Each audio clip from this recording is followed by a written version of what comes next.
Welcome to the this festival. This is where creative approaches come together with global health and produce some pretty exciting projects and programs and creations, films, all sorts of things all around creativity and global health. And in this particular session, we've been really honored and privileged to be able to invite and have participate at our event our four panelists here on screen with us at the moment. So I'd like to introduce and welcome very warmly Ms. Lourdes Akello. Hi, Lourdes, you're a radio journalist and producer. Yes. Hi, hello. Hello, hi everyone. Nice to see you here. We've also got Miss Ngwatilo Mawiyoo. You are a poet, a very established poet, filmmaker, copywriter. Ngwatilo, lovely to have you here with us today. Hi. Hello. Yeah. And a very warm welcome as well to Mutindi Mutuku. Mutindi, hi, you are a media lecturer. Hi, everyone. Hello. And also a very warm welcome to Miss Njeri Wangari. Njeri, you're a magnificent poet and you're also a professional of communications. So a very warm welcome to all. And so what is it that unites you all and brings you here today? Well, it's a huge honor to have here with us today the winners of the Bilharzia Storytelling Lab competition. Competition brought together by Merck as well as by Dalberg, and we're going to hear all about it, your wonderful solution tackling communication challenges and challenges in the control of schistosomiasis or Bilharzia. And we're going to hear all about how this competition came together and why, and how these incredible creative approaches that were highlighted through this process can really make a difference in the control of a disease like schistosomiasis, and where more traditional methods perhaps have not succeeded, where really interventions and contributions and ideas like the ones that you've brought forward can really make a difference to reach those all-important elimination goals as described by the World Health Organization in their recent roadmap, and really tackling pockets of persistent schistosomiasis, affecting the behavior changes, the education, the awareness, advocacy, all sorts of goals enshrined therein. So a very ambitious project, but a lot of energy right here on this platform today.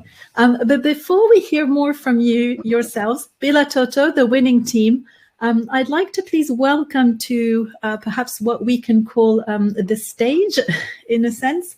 I'd like to welcome Antonia Asche from Merck Group. While Antonia connects, I'll just introduce her. She is a specialist in the schistosomiasis elimination program at Merck.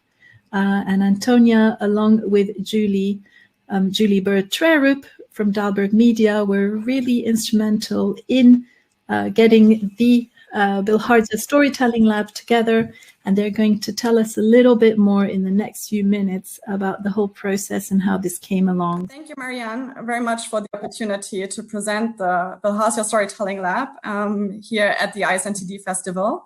And also let me congratulate you to the 5th edition of this interesting and highly inspiring event. And it's a real pleasure to be part of it. I will keep my part short and crisp, and will be happy to hand over the virtual mic to my co-speakers in a minute. After a few introductory words on the neglected tropical disease we are targeting with the Storytelling Lab, namely schistosomiasis.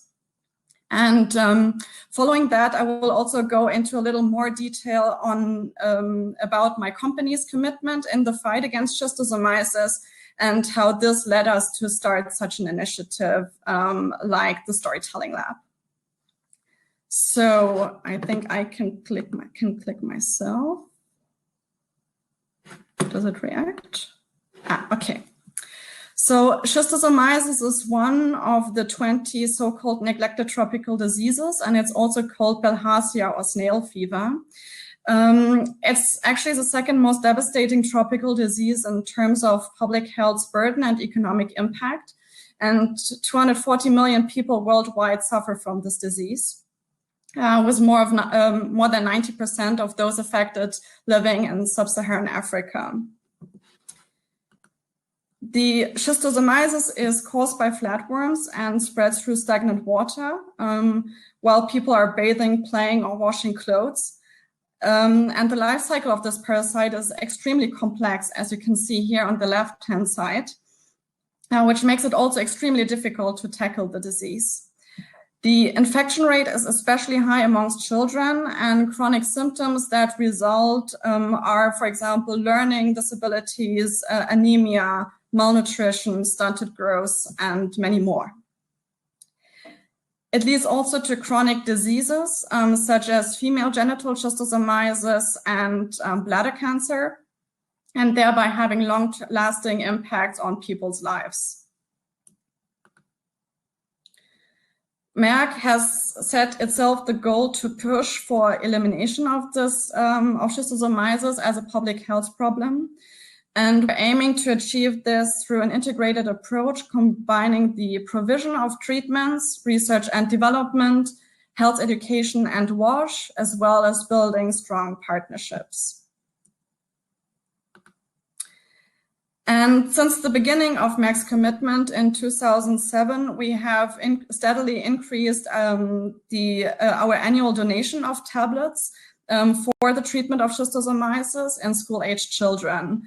So we now provide up to 250 million tablets per year. And over the past 13 years, we have provided 1.3 billion tablets to 47 sub-Saharan African countries in total, and this amount is sufficient to treat 520 million school-aged children.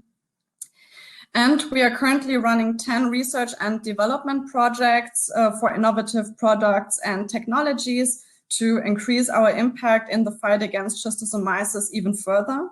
And we are part of more than 30 R&D partnerships. On this slide, you can see our integrated approach broken down further.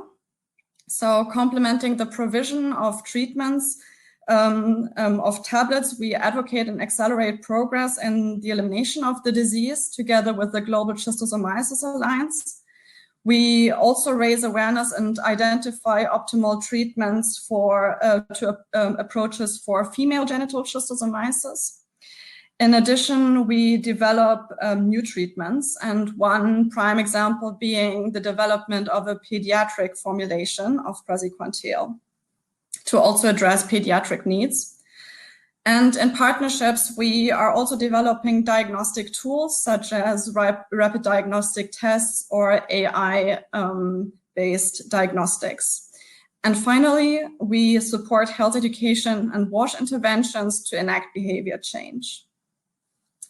And this last aspect of our approach actually brings me to the topic of today's session.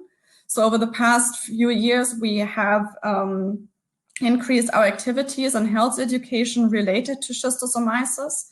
And when we then came across the concept of the Storytelling Lab developed by the agency Dalberg, we found this a very interesting and also innovative approach. We particularly like the creative aspect of it, but even more the idea that the messages are developed within the communities for which they're actually meant. And we believe this bottom-up approach is just the right way to get important health messages to the populations at risk, and will bring down reinfection rates by enacting lasting behavior change within the communities. And this is why we commissioned Dalberg to apply the concept of the Storytelling Lab to the area of health education and schistosomiasis. And as a first geographical region, we chose Kenya.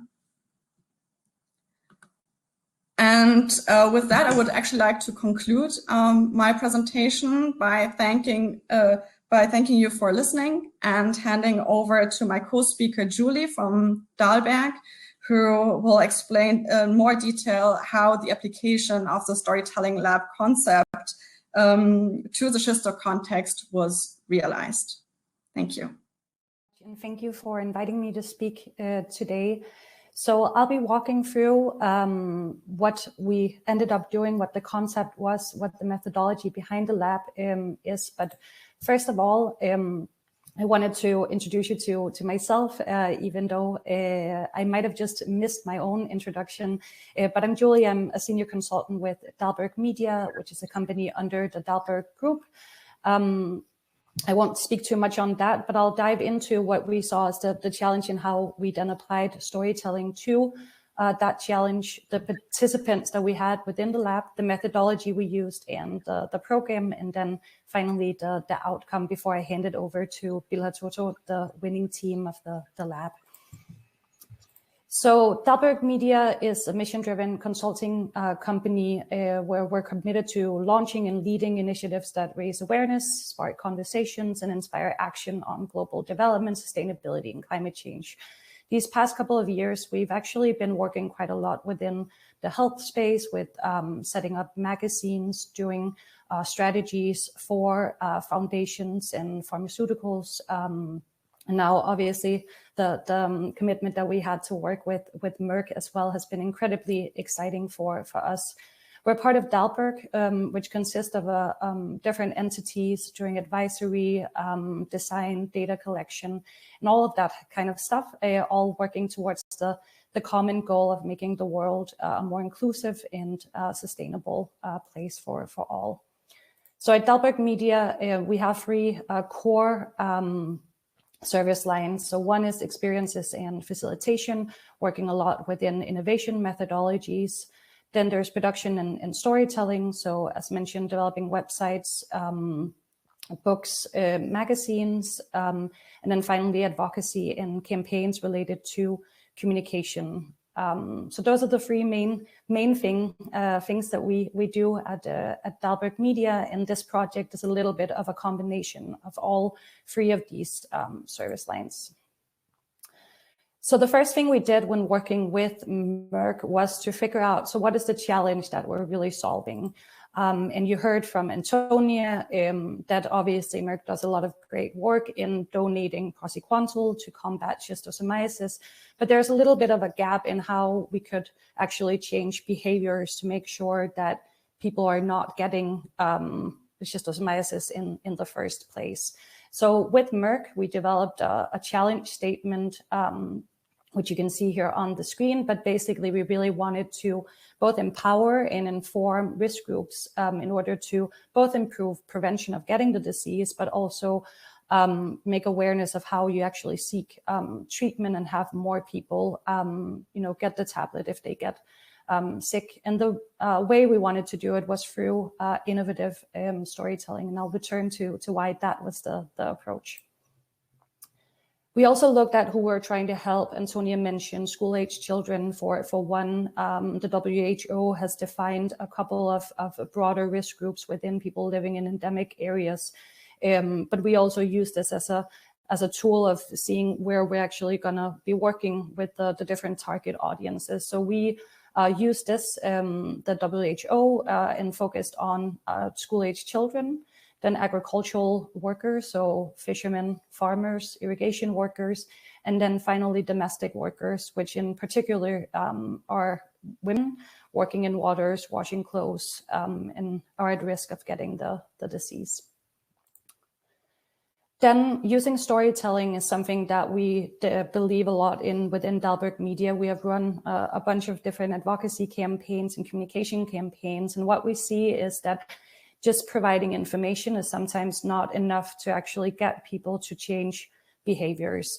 By employing storytelling methodology, you can actually change people's perception and therefore also their behavior. So I think most of us have have a story that we've been told as children, whether it was true or not, but that is still affecting how we navigate the world today. So that's the power of storytelling, that it can raise awareness of a cause, it can encourage people to care about it, then it can also educate people on solutions or the key problems, also create a sense of urgency for actually acting upon that, and then offer opportunities for people to take action. So we work a lot and did in the lab as well with creating a strong call to action within the products that you develop. We obviously didn't want to stop with just having one lab. So we also saw this as sort of the first step in building a movement for schistosomiasis. We were happy to see that when we send our survey that I'll return to in the outcome out, that most of the participants felt very much like they were part of a movement after participating in a lab. I think this is incredibly important, as you know, we can do smaller interventions, but it's really the long-term effects of the projects that we do that is interesting and where we can create the most impact. So building on top of the initial lab, we also have quite an ambitious aim, which is that this concept can be rolled out over the coming years following the NCD roadmap that the WHO has developed, and also mapping it against the UN SDGs that are set to close or be reached in 2030. So we would love for anyone who's on the call, if you want to be involved in this and help us roll this out over the coming years, we would love to hear from you. So that was sort of the ambition. Then when we had the challenge in place and had sort of crossed that off with Merck, figured out the risk group, we wanted to look at, so who are the participants that are needed in order to actually make this happen? So first of all, if we want to create storytelling products, we should invite storytellers to join. We invited, and I think maybe some of you, I recognize some of the organizations at least, that we reached out to get people to nominate people that they think would be good for this opportunity. We looked at two different kinds of storytellers. So one was producers, that could be filmmakers, journalists, people who are actually producing impact stories already, and then communications professionals. So that could be people working within NGOs on social media, marketing, copywriting, and such. That was actually where we sort of started with the concept. And then when we started diving into it more, we thought that it's incredibly important that we also have people who actually know what is going on the ground. So the next participant group that we had come in were community leaders. So people who are sitting within endemic areas or have knowledge or were coming from those areas that knows how many people are connected through their phone. Do people, what's the literacy rates? What are the behaviors of children? What is the knowledge that people already have in those endemic areas? So with that, we divided it into healthcare leaders and local thought leaders. And those were the two groups that went through the lab and worked together.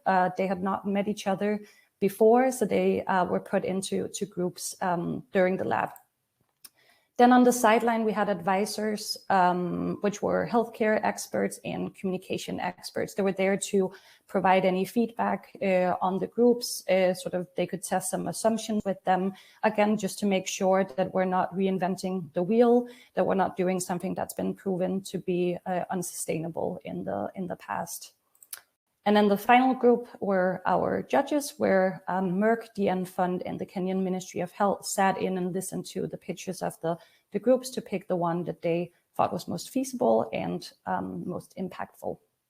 We also actually worked with what we call community champions, which were people who are not deeply involved in the lab, but they acted as advisors, again, because we had to do this online due to COVID-19.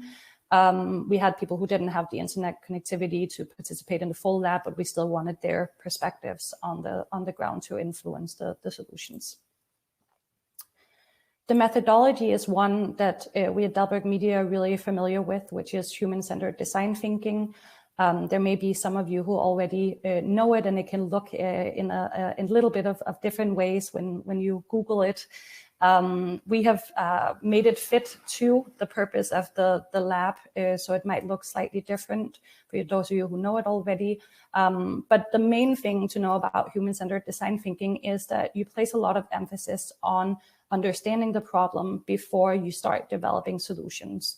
I think for most people within the development space and within innovation knows that there are really terrible examples of people just having what they think is a really good idea that they employ, and then they see that it's actually doing more harm than good in the long run. Another thing to say is that the process is also non-linear, so you can go back, and you should go back within the process.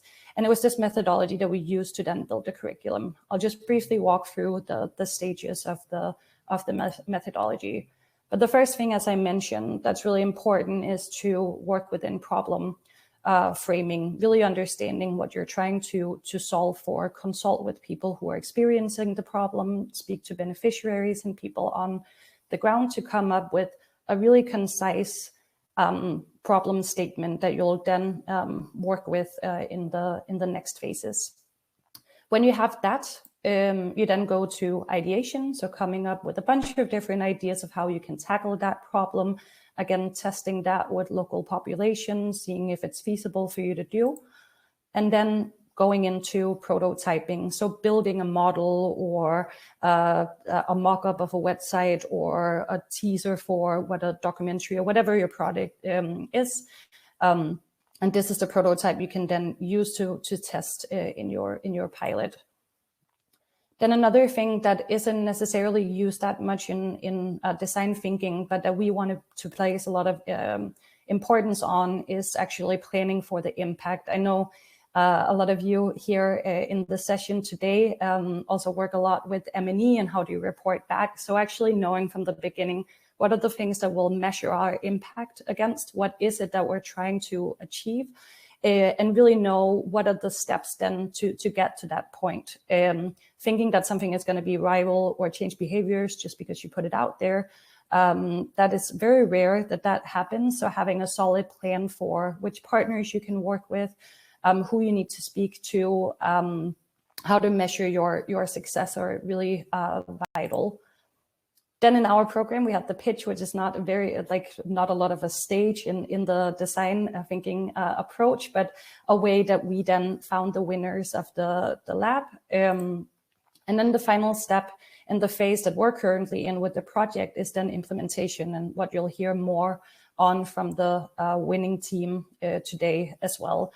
But basically, it's going out and testing your prototype, seeing if there are any changes that need to be made. Are you actually able to see some progress related to the goals that you set out to? Is there tweaks that need to be made before you do actually implement the solution?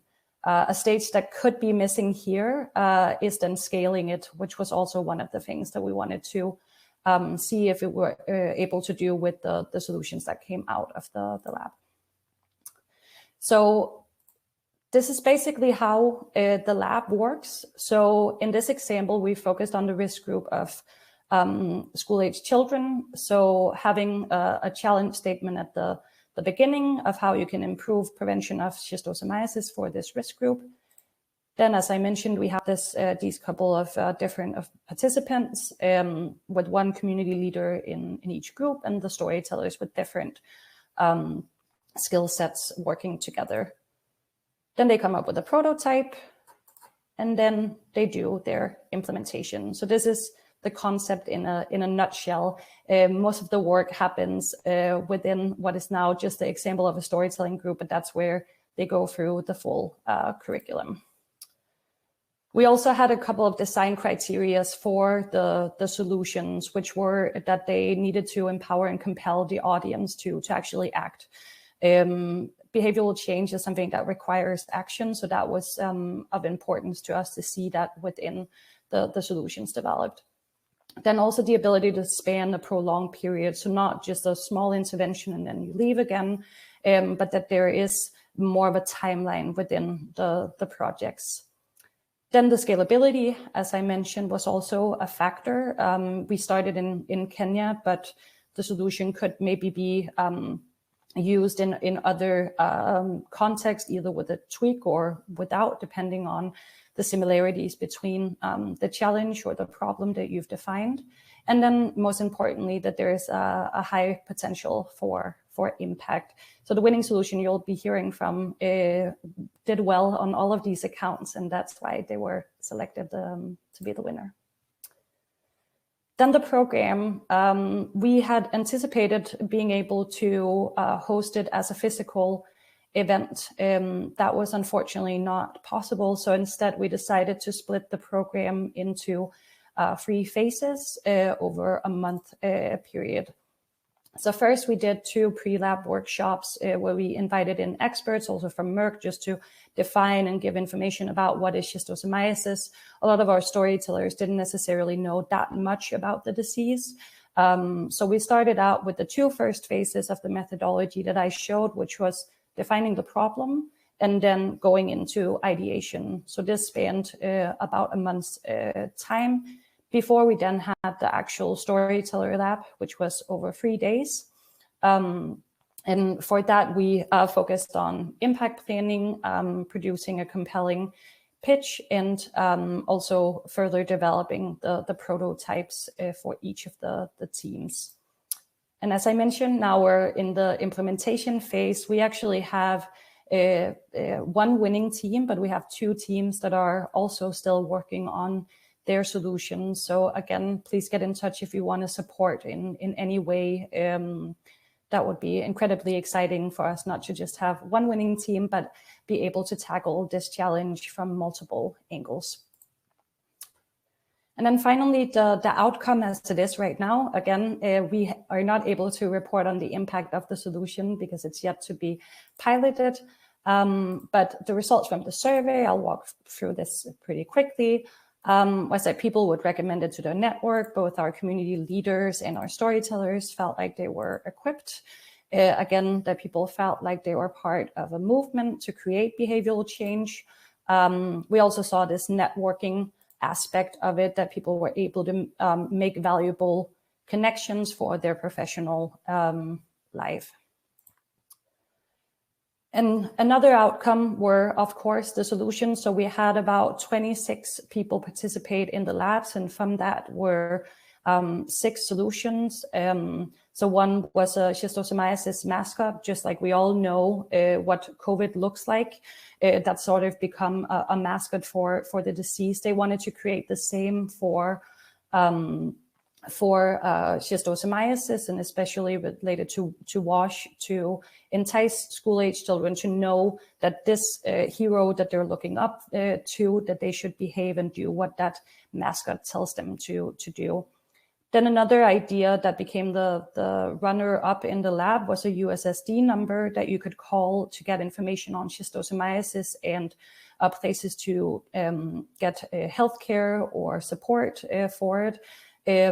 This idea also stemmed from the fact that a lot of the risk groups do not have Wi-Fi or internet access. So the USSD number would allow them to actually be able to call up a number without needing Wi-Fi to know more about the disease. A pretty creative solution that came out was a soap opera radio show, because they saw that a lot of the domestic workers listened to the radio while they were doing domestic work. So that was another way of reaching the target audience in a more creative way. And then we also had a documentary film idea along with a social media campaign taking place and listening to people's story of having had or experienced the long-term effects of schistosomiasis. And then I'm not going to tell you about the winning solution, because you'll hear about that in just a little bit. And with that, I want to thank you all for listening. Thank you to you, Marianne, for hosting this, and for Merck for working with us. Feel free to get in touch if you want to learn more or work on another project related to NCDs. So thank you. Well, a huge thank you from us as well. That is such a really complex process, and you've managed, I'm sure, as part of your team and over quite a substantial amount of time to make it such a smooth process and such a constructive one. And we've heard loud and clear your calls for partnership.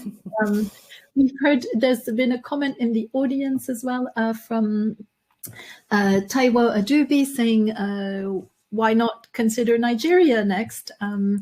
After all, it is a country where most of these diseases are highly endemic. So, storytelling lab with a focus on Kenya, why not Nigeria next, or other regions, of course, and many more diseases that could benefit from such a fantastic approach and such a robust framework. So we're in awe.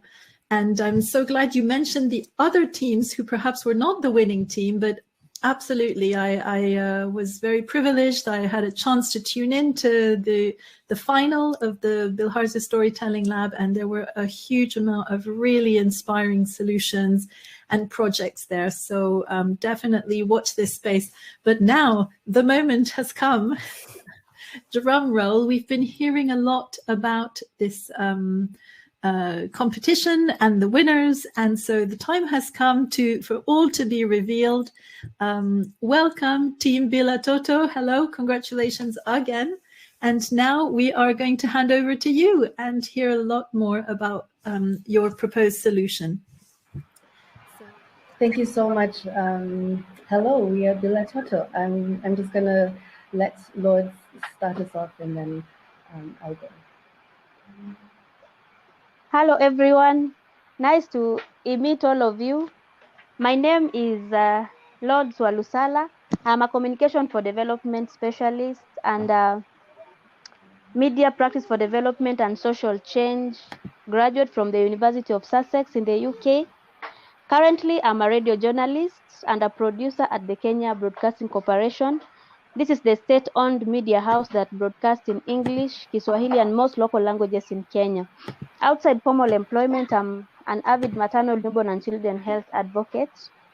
I learned about the lab from a friend. I remember a friend sent me just a one-liner message, Lourdes, this can be you. And I looked at it and I said, let me give it a shot. I gave it a shot because I'm largely involved in solution-focused journalism. I do solution-focused health stories.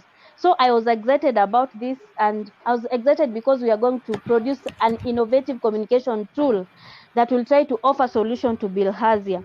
And bilharzia is a neglected tropical disease. And as a radio producer, I know about bilharzia, but I have never produced any bilharzia-related content. So I gave it a shot, and here we are, from the lesson learned from the lab and also the contacts that I've been able to establish. And of course, the big win, I am glad I gave it a shot. Thank you. I'll go next, just to introduce myself. As you've heard, my name is Ngwatilo. I've been working on my craft as a poet for more than 10 years, and also worked as an actor and performer in television and film. So I'm constantly growing my skill set and deepening my interests. And actually this Sunday, my debut film as a writer-director launches in Nairobi online. Reach out if you want to watch some African film this weekend. I have a commercial side, developing content, copy, and strategy and advertising. But my interest in the Storytelling Lab came in part from a curiosity to learn more about behavioral design, but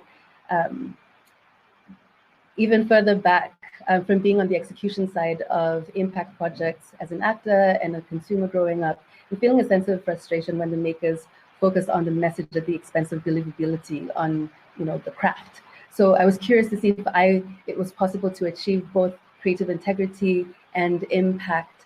There are obviously many good examples. MTV Sugar, Australia's train safety campaign, but I wanted to challenge myself and see if I could be part of a success story. Thanks. My name is Mutuku. I am a community leader for this group. By profession, I am a communication professional and a university lecturer. I specialize on broadcast journalism, public relations and development communication. I wear different hats, as I am also a project specialist in projects geared towards behavioral changes. However, I must say that I have never used storytelling tool to impact behavioral change before. It is until I joined Bilharzia Storytelling Lab that I learned that storytelling is a powerful tool on impacting behavioral change. Therefore, in future, storytelling would be my first choice when I'm working on a behavioral change campaign. Well, let me talk about where I've like my life before this. I grew up in Bilharzia infested regions. Yes, I've said regions, not a region. I was born in the capital city of Nairobi, in the capital city of Kenya, that is Nairobi. I was raised partially in the city. I have lived in different slums under the care of my parents and at some point with guardians. I have lived in the following slums for those who know Nairobi: Kariobangi, Huruma, Kawangware, Dandora, Mathare, and Babandogo. All these slums had a common feature. That is, there was always a nearby river where children would swim. And I was one of those kids who used to swim there. In Nairobi, this kind of river swimming is commonly known as Mpararu, meaning that once you swim there, you come out with a rough and dry skin.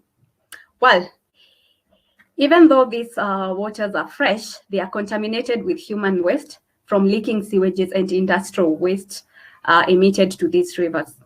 Let me say that there is a relationship between the nearness of slums to the production industries, but this is a story for another day. My life in these slums was not easy, and when push came to shove, I was relocated to up country where I lived under the care of my late grandma. May her soul rest in peace. Here, we used to fetch water from the nearby river and also swim there. I have experience on how children enjoy playing with water, playing with river waters, as well as how to contaminate it. Well, back then, I used to hear people talking about being infected with bilharzia, but honestly, I never understood exactly what that was.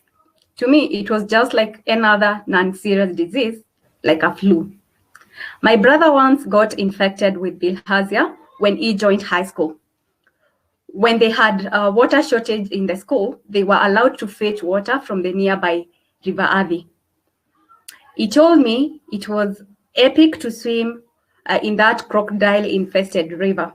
So no one missed that opportunity to shine before their peers.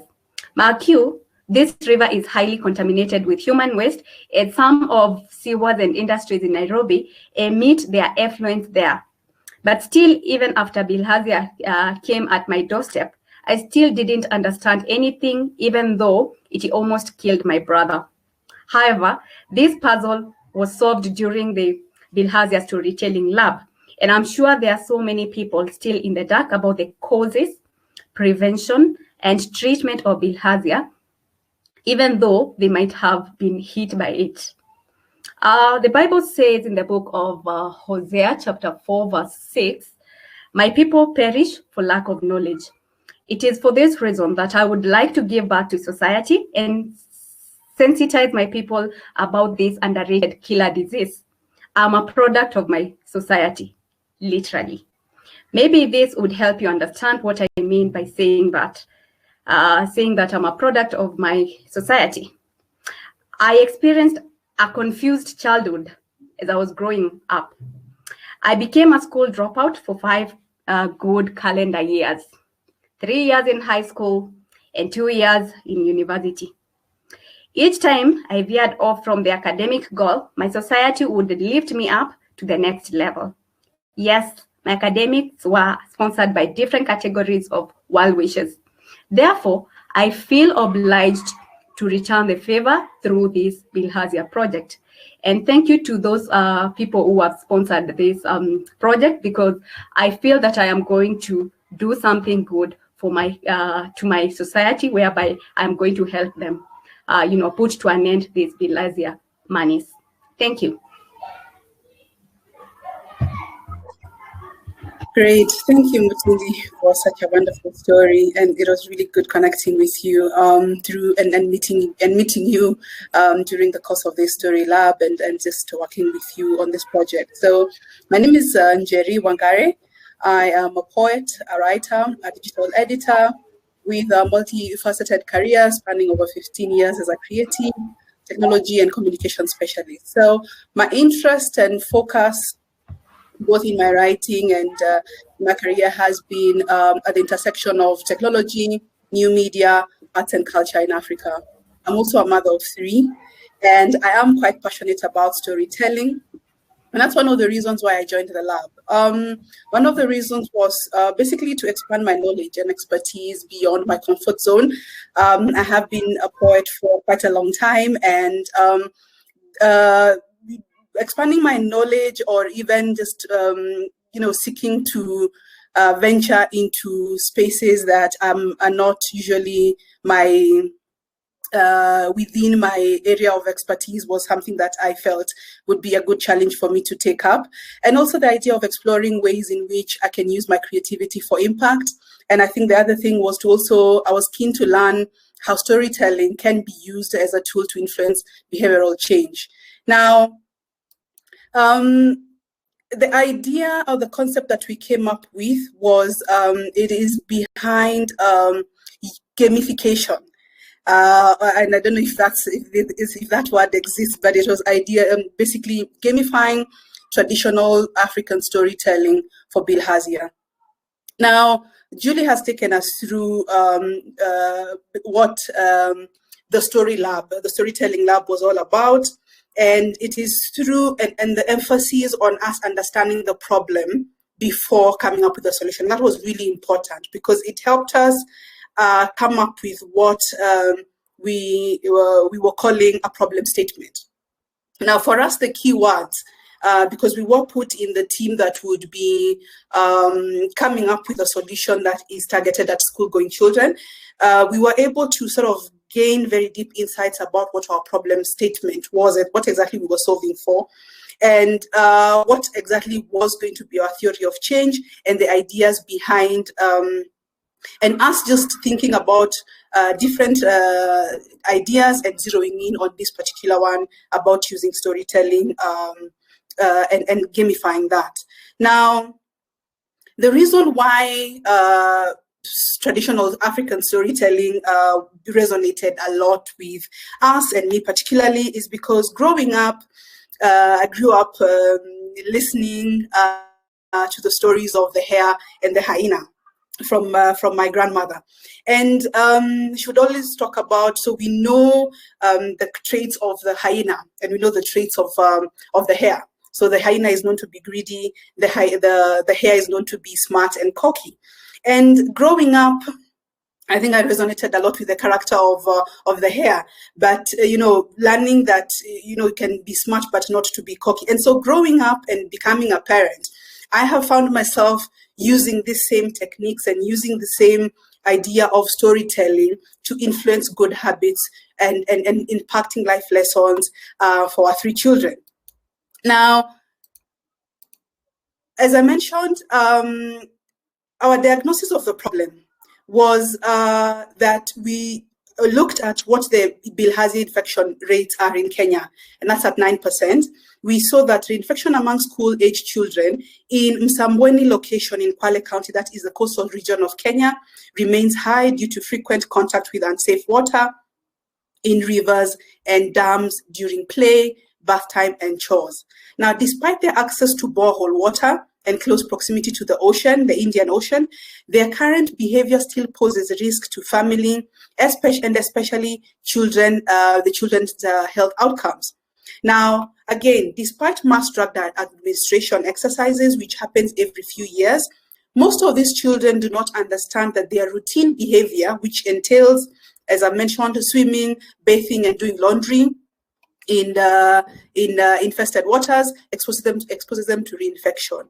Now, the behavior that we identified, the current behavior and what the ideal behavior that we are looking for, we were able to zero in on that. What are the behavioral factors? And this include what I've just mentioned, including urinating and defecating in the rivers and the dams, using borehole water only for cooking, and being very suspicious about the Bilharzia medication and disliking it. Now, what is the ideal behavior that we are looking for in the solution and that we came up with is to impart understanding that river and dam water is not safe, to limit playtime, to emphasize the use of borehole water, and to discourage urination and defecation in rivers and dams, as well as encourage the use of Bilharzia medication. Now, it is from the lab that we were able to come up with what we call our theory of change, which is that if children of school-going age understand the fundamentals of Bilharzia or schistosomiasis, they will then have the opportunity to tell their own adjacent stories that will help them expand their understanding of good behavior. And it is based on that, as I mentioned, the audience that we were talking to we decided to go with school-going age children between the age of 11, because we find them to be influencers in their, not just in school, but in their homes. And we chose this group we chose to work with this group. And sorry, just give me a minute. And because they influence younger children, they are part of running their homes. As you can see from this photo here, they are the ones that are given chores such as fetching water or taking care of their siblings. And the material that they will learn or even bring home from school is going to be trusted by their parents. Now, the idea of using traditional African storytelling, we wanted to harness that storytelling technique, which is a long-held leisure activity and method of teaching morals or good behavior, to combat this problem. Now, because it uses call and response techniques, it is engaging and emotionally compelling, and it defies challenges of illiteracy. It is also, it's oral in nature and makes it adaptable to local languages, because we were very cognizant of the fact that not all children will have an understanding of whether it is English or Kiswahili that we are going to use, which are the two national languages in Kenya. Now, but we also were looking to make it new. Apart from just the traditional African storytelling, we were looking at a modified version of it, which is basically gamifying it to create storytelling experience that harnesses and develops children's imagination to create a new pastime that they can enjoy with adults or even with each other. Now, the idea that we came up with is a guided experience that, like a book, is then able to transmit knowledge about Bilharzia, as well as key water, sanitation, and hygiene information, while preserving delight and discovery. So how, you may ask? And I think we've kept you in suspense for too long. Now, the idea is I would like to introduce you to Bilhatoto's story card game.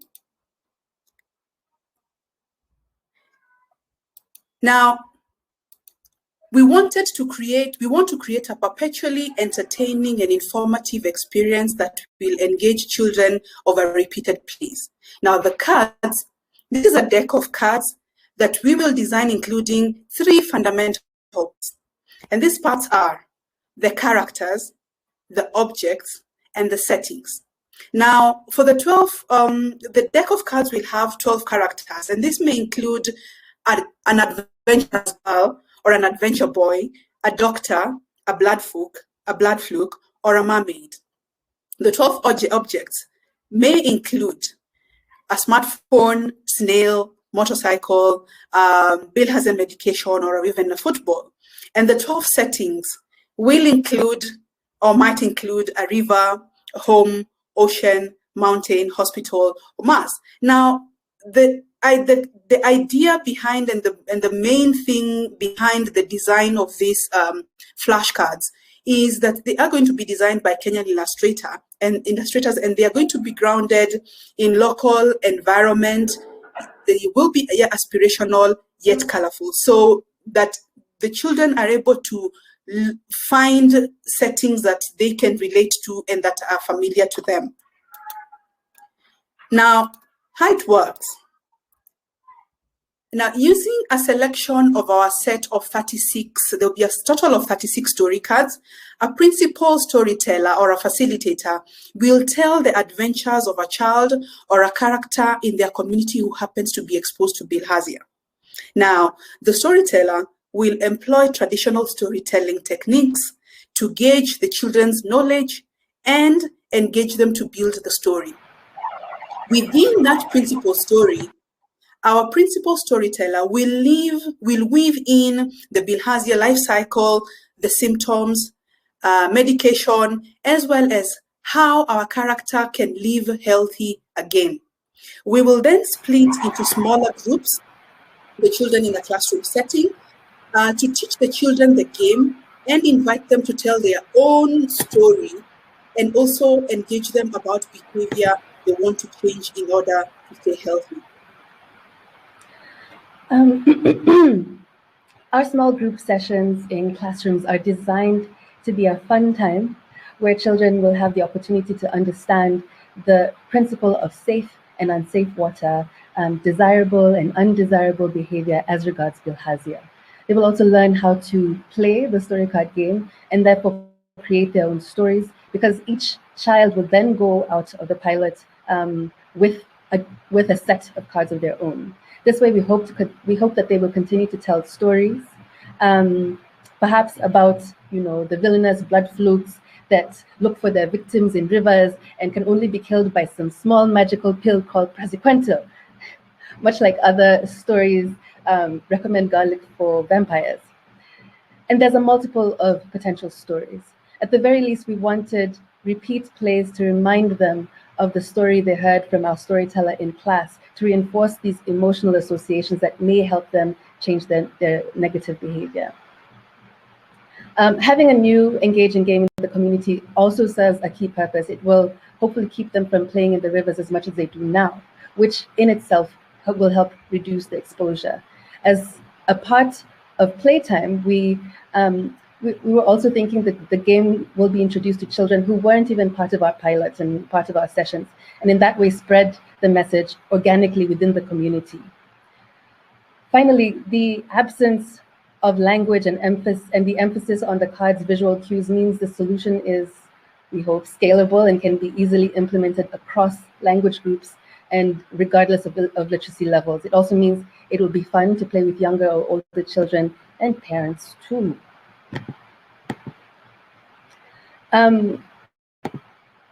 We wanted to go further than that.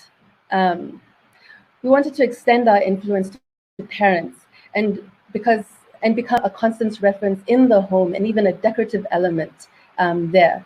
Calendars were a no-brainer, and we plan to give each child in our pilot one as a gift. Our calendar is not just any calendar. Our calendar will also use a selection of images and illustration from the story cards, and in addition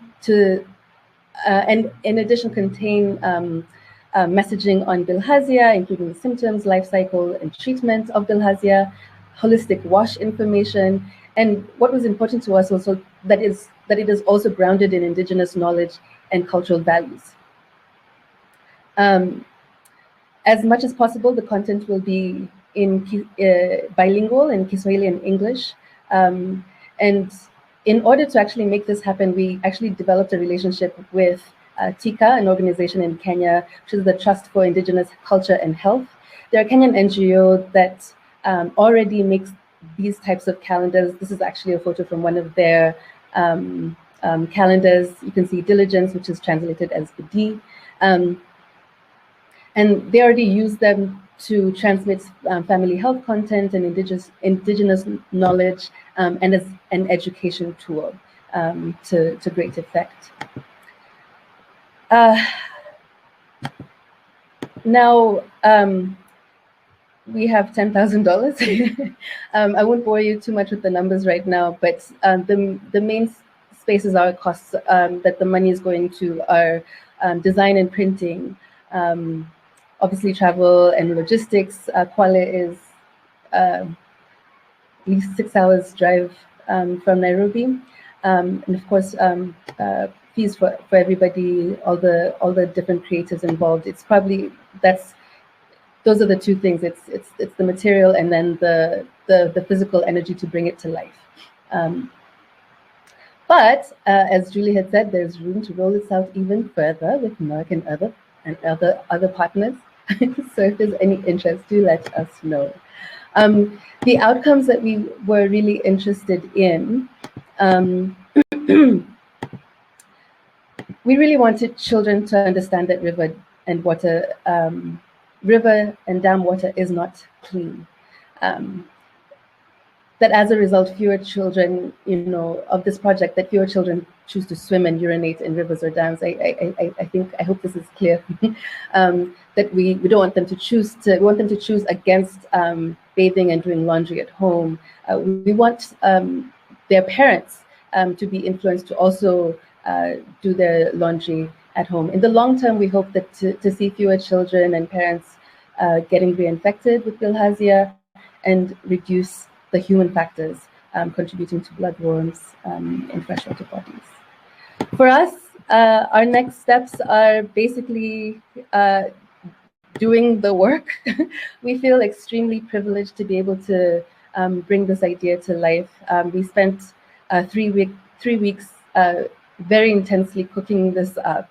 And so after a much needed break, we've regrouped, reaffirmed everybody is very committed to seeing this through to implementation. And so we're not just a creative think tank, but now an agile project management and delivery team. And we're especially happy for the support that we've already been receiving from Dalberg and Merck, so that it's not just us delivering this thing to them, that it's a partnership and that we can actually develop this thing together. I guess that's the gist of it. I think we just wanted to spend a few more minutes just talking about additional kind of personal experiences during the lab itself, beyond like how we came to the lab. So we'll try and be brief here. For me, it was the opportunity to interview professionals, especially behavioral design experts. I still remember Anne Wenjiku from Busara and James Miner from Dalberg. And even just being a game designer. Guys, I'm going to be a poet, filmmaker, game designer.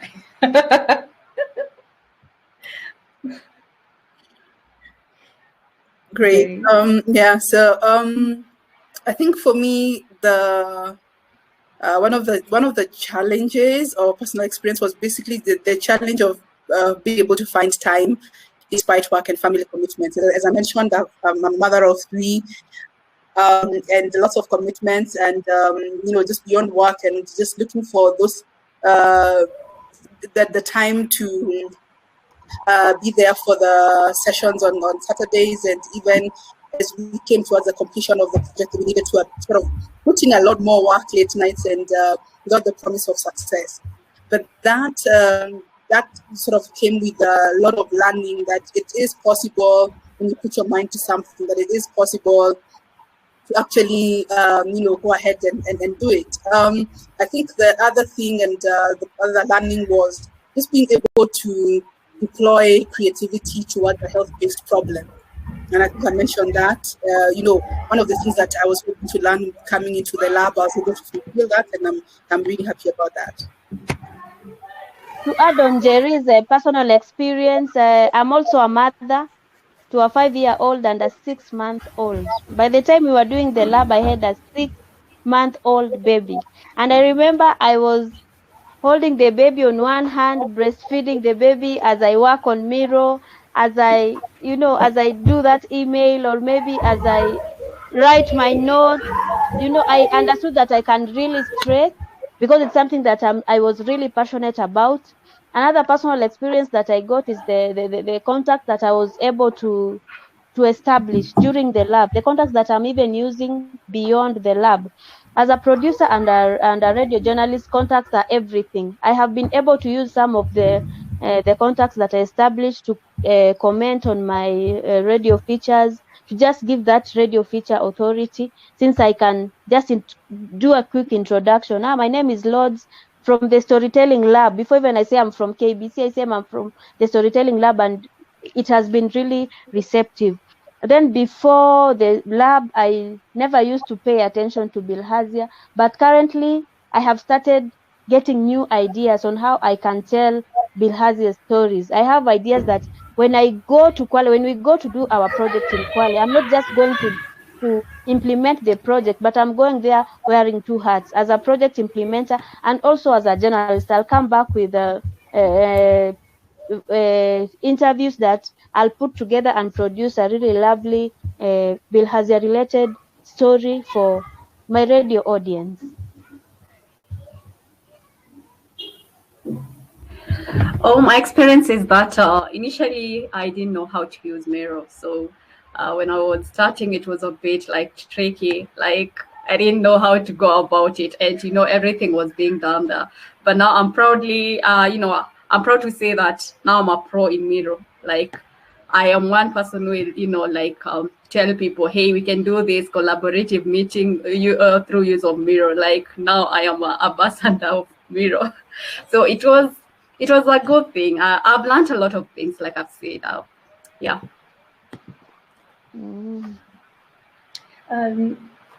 I think we just want to say thank you. I think at the end of that. Sorry, Marianne, I think you should come back.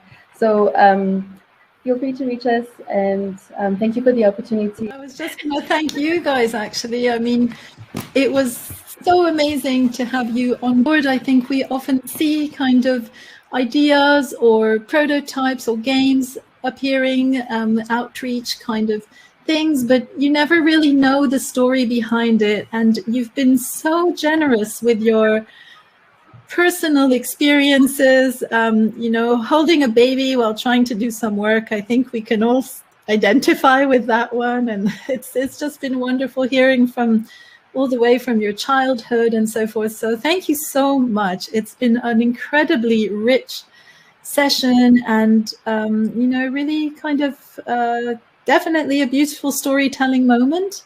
And from Antonia's presentation, Julie's, and then as well, the whole, the whole concept behind Bilhatoto. It's been a wonderful moment to share with you guys. So thank you all.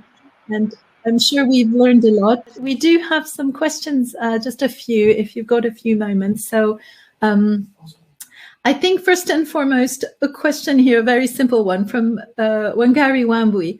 Just wondering, how come all the participants are ladies? So was this just serendipity, and maybe we can extend that, Julie, to all the, to just a broader question about the entrance, the participants. So what sort of response did you get to your call for ideas? So good question. I want to say that I think that the stories that were told of breastfeeding and managing having children is, one of the reasons why, I'm so proud of these women on the call. And I think that it's skill that allowed them to win and not their gender. But we did, in the application process, we did want an even split between genders. Also, if we could have included more binary people, that would have been good. So there was definitely, when we selected, an aim to have a split gender balance, but we actually did receive more applications for women. And, often in the case of these programs and in the work that we do, we see more men applying for opportunities like this. We were able to sort of switch that around. So in this case, we actually had to decline more women in order to get a little bit more of an even gender balance. So yeah, I think it's, you see a lot of these panels and then it's like all men. So I think it's okay for once that everybody that's spoken here today are women. Interesting. Would anyone from Team Bilhatoto like to comment on this? Has this been something that really unified you as a team? Or did it not matter? It didn't matter. I guess maybe we had a common language to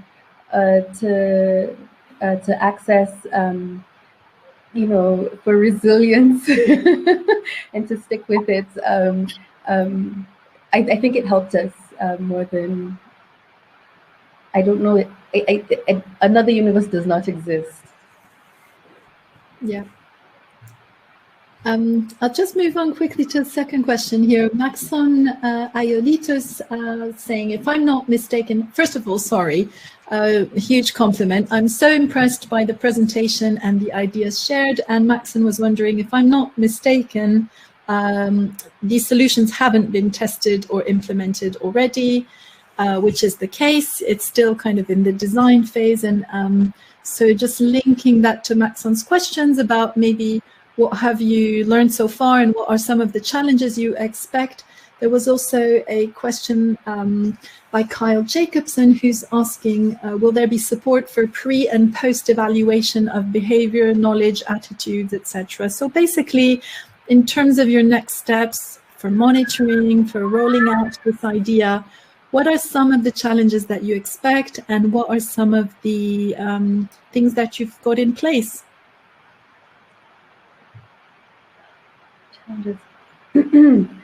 So right now some things have already evolved since we actually pitched this and won, in that we've learned things that we didn't know before. For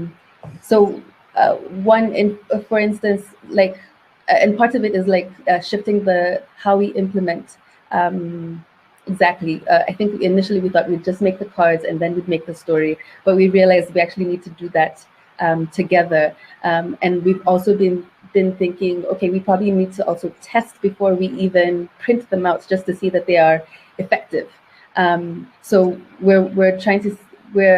actually have some contacts now within Nairobi, so that it's not, it's easy to test, so that we can test the actual prototype of the cards in an actual community that is affected by Bilharzia within Nairobi before we actually go out and spend all this money.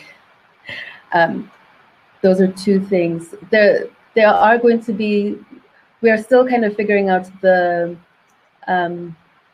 logistics, and some of that maybe it's premature. Like we really just need to finalize the creative. I think that's the biggest thing that I think all of us from Merck and Dalberg is keen that we have the creative solution, that we know that it works, and then we figure out the rest of the rollout. Did I speak out of turn, Julia? Not at all. Julie, would you like to add anything to that, or? I mean, I think this is a pilot in and of itself, right? So there will be learnings along the way, especially related to the rollout and how we best support that. So there's a couple of things that we are going to do, which is, provide support in developing the M&E framework, also following this up, not just with the survey that was sent right after the lab, but also following up in 6 months with the participants to figure out what is it that was needed in order to implement this. So we've already gotten some feedback on how we can make the program better. There's the risk of COVID right now in the being able to gather of children going to school. Of course, that needs to be thought through as well. So with any pilot, there's a lot of risks associated with it, but related to support, the team is working with Antonia and myself on sort of looking at those risks and project planning our way out of them. So yeah. Wonderful. Well, we really would love to hear a lot more, of course. You are all so inspiring. The project is exciting. The winning kind of prototype is incredible, has lots of potential, still lots of unanswered questions. We are coming up to the end of the time for our session, though, so perhaps and to provide kind of a bit of a transition as well to our next session here at ISNTD Festival, which is going to be looking at all things digital and design to support public health.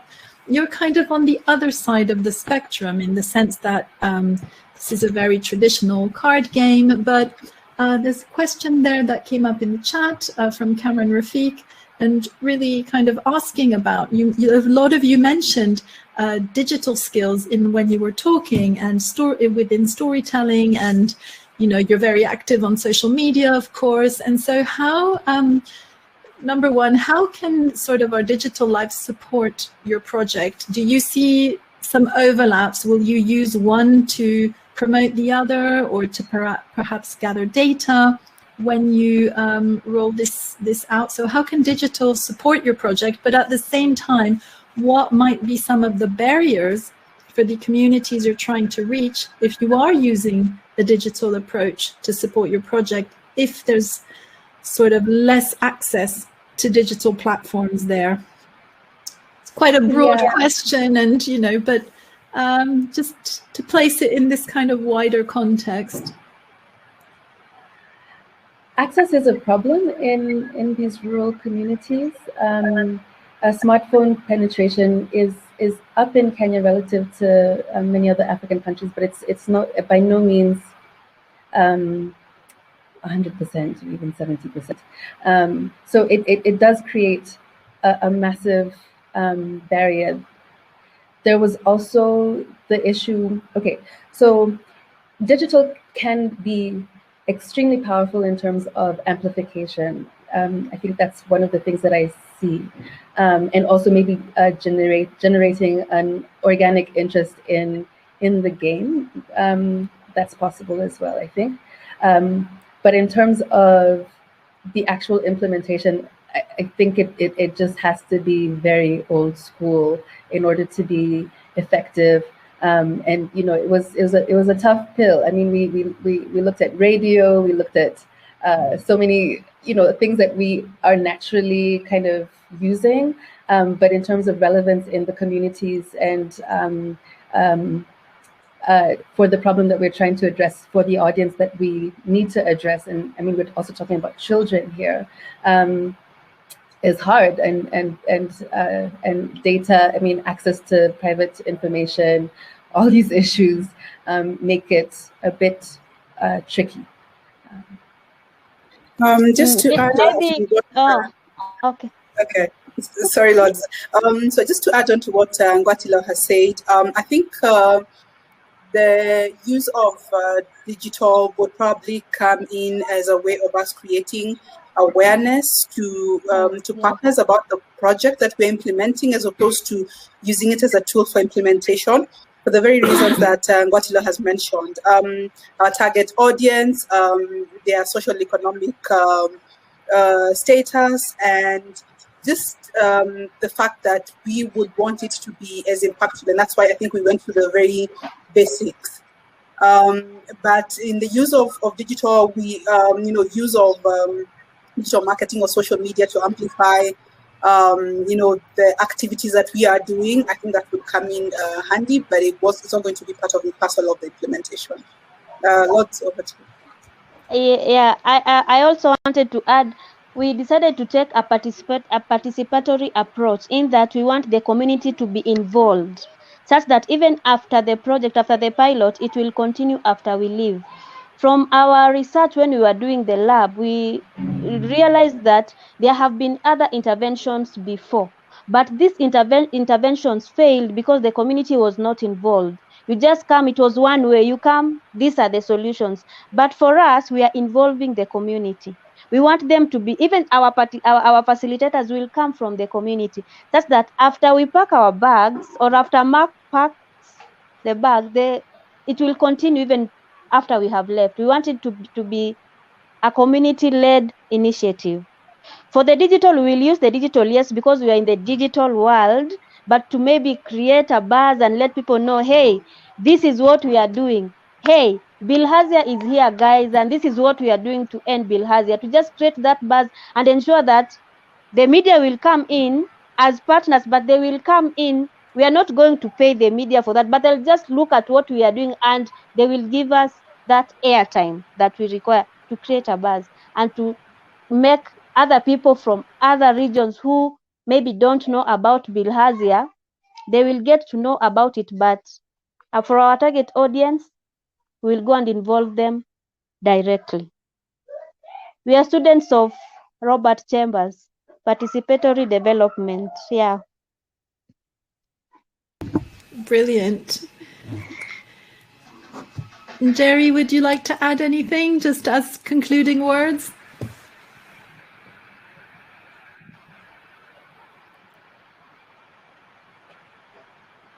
Sorry, I was on classic mistake. Oh, sorry. I thought you were gathering some, very deep concluding words there, gathering your thoughts. No, it's just to say that, just to sort of speak on how, looking at how we arrived at the final idea, and just to speak to how passionate we have become about this and how excited we are about rolling it out and seeing what we are hoping, or what we have seen as the impact, and sort of being able to roll that out and actually seeing it on the ground. So we're quite excited about that. Wonderful. Well, we are excited about all of it. Thank you so much. There's so much energy in your team and lots of things to explore going ahead. And we'll please, Julie, Antonia, keep us all updated as you go along. And just a really another huge thank you for all your stories and everything that you've given us. Lots to think about, I suppose, in our own projects and across lots of other diseases. So, Lourdes, Ngwatilo, Mutindi, Njeri, thank you so much. Well, Team Bilhatoto and Julie and Antonia, thank you as well so much. I'm sorry we can't have you on screen, Antonia, at the same time, but massive thank you. I'm hoping, and I hope you can hear us. All those things are echoed in the chat. Everyone is saying great initiative. For now, it's time to say goodbye temporarily. And, thank you again for tuning into this session. Wonderful to hear from you all. So speakers, thank you. And I hope we get a chance to talk soon again. And thank you so much, Mariam. Thank you for having us. Take care, everyone.